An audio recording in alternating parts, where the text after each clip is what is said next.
What's up guys, it's Scopespy here. Wanted to bring you guys a video on these new updates they just came out with for Blackout just a few days ago here. So I just want to run through this real quick, not looking to take too long on this video, but I got it up right here for you guys. So starting out with Blackout, they updated, the first update we see here is Blightfather added to playlist. Now, what this is, if you played IX Zombies, there's this big creature. It's got 4 legs. It lashes out its tongue. Most of you probably know what I'm talking about. That's a Blightfather. They also had this added into the beta, but it hasn't been in the real game until now. They just added it. It's going to be south of Asylum, and there should be, just how there's a blue light showing where the mystery box is, there should be a red light when this guy's up in all the playlists. He's pretty tough to take down, but if you take him out, it says you get great rewards from it. So it's something to look out for. I think it's pretty cool that they added it. Next thing we see, simple, they upped the quads to a full 100 players. Then right after that, they upped the solo and duos up to 88, which is good. It's good to see that they're working on this stuff.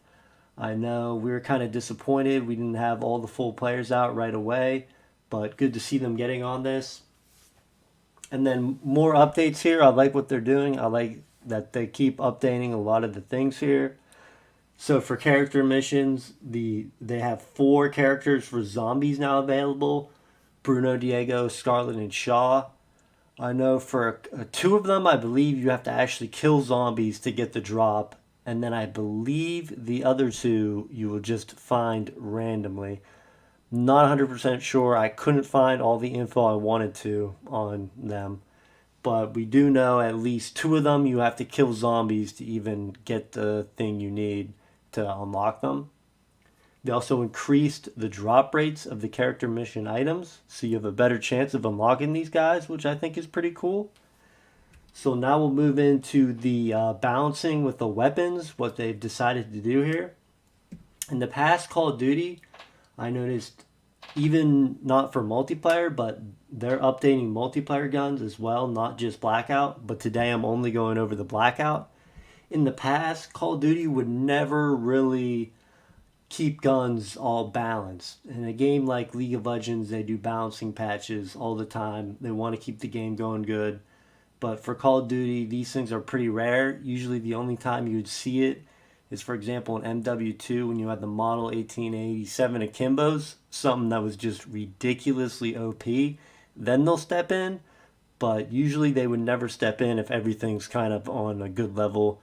You'd always have those guns everyone goes to in MW2, the ACR and the UMP. You never really saw much besides that, maybe the FAMAS.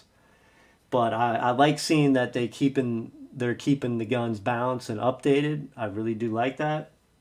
So we'll start off with the submachine guns right here. Increased muzzle velocity on all SMGs. What this is it gives you a flatter bullet trajectory, so you'll have less bullet drop with your SMGs. So that's going to give it some sort of range and give it more power farther away, which I think is a great move. A lot of times I find my SMGs lacking at anything more than real close range. So I think that's a great move. They actually reduced the recoil on Spitfire, which I think is interesting. The Spitfire already felt pretty good to me. Some people don't like it because of that recoil, so I think this makes it really powerful. I personally like to rock it because it's the most powerful close range. If you get in a gunfight with anyone except a shotgun, even if you are facing someone with a shotgun, you have a good chance of beating them just in an all-out gunfight, just because it's got such a high rate of fire and a lot of damage. And now they make it even better with the reduced recoil. So I think that is still a pretty good option. I think a lot of people are going to be using Spitfire now. I guess we'll have to wait and see. Moving on to the assault rifles. See the Rampart 17, which I already thought was not bad. Would pick it up sometimes. It's no ICR, but good to see them trying to update it to keep it up with that powerful gun. They reduced the aim down sight sway, so less sway when you're aiming down sights. pretty obvious. And then reduced recoil, which that thing did have a bit of recoil, especially with long range. You'd really have to tap it to keep it from getting out of control. But it's a 7.62 gun and it is pretty powerful. So this makes it even more viable because I already thought it was a viable gun before. But now if you see a Rampart on the ground, don't shy away. Pick it up, try it out. I think it's a pretty good gun. And with these updates, it just gets even better. And now we'll move to the tactical rifles. The Auger DMR, to me, it can be a super powerful gun, but it does have those issues that they're trying to address here, which I think is going to make it a lot better. So they increased the recenter speed, which I noticed big time whenever I used it. Whenever you shoot, your gun shoots way off. After you shoot it, your sight, shoots way like up to the right, down to the left, all over the place. So it's kind of hard to hit your shots with it. Sometimes if you spammed it, you could get lucky and hit them all, and you would just melt people with that. So they're addressing those issues. I think this gun can be very powerful now with these issues addressed. They also slightly increased the muzzle velocity. So now that's going to make less bullet drop, flatter trajectory. You'll have even more accuracy with it, along with the increased recenter speed. Look for this to be a pretty popular gun. And now the Swordfish, the 3-round burst guns, the Swordfish and the ABR, they don't seem to get too much love. I think they're super underrated. These guns are real powerful if you get the hang of them. The 3-round burst can be deadly. And with them tightening the spread pattern on the Swordfish, look for this gun to be pretty deadly. They're doing real good work here, balancing all these guns and keeping them all contesting and viable. I do really like it. As I mentioned before, now we'll move down to the last few things here. And what we're seeing now is LMGs. And they did the same thing with each LMG, the Titan, VKM, and the Hades. They increased the recenter speed and reduced the recenter pattern offsets. So the increased recenter speed, if any of you guys use LMGs, you'll notice it.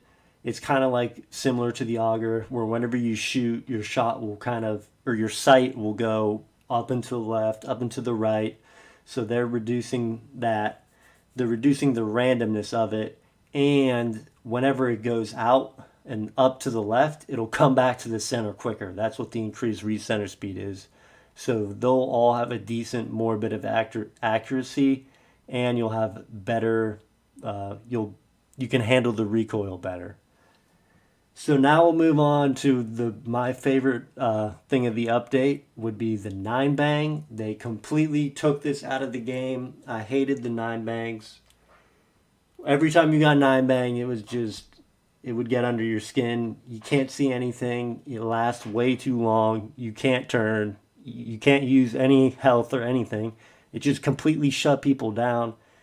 And I was for them just kind of nerfing it, but they would have had to nerf it pretty hard. I'm even more for them just taking it out of the entire game, which I think is great because it was annoying. And you can just leave it with the concussions.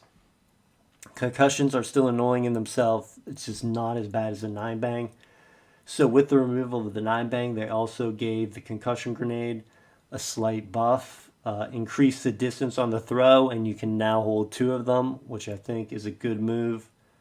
Everything they did in this patch overall, I would say, is all good moves. I'm really glad to see Call of Duty keeping up with Blackout as well as multiplayer. If you'd like to see me go more in depth with the multiplayer, I don't play it as much, but I'd love to. And I just wanted to say thanks to anyone who stuck out through the video. Looking forward to getting more videos up and seeing you guys in future videos. Thank you.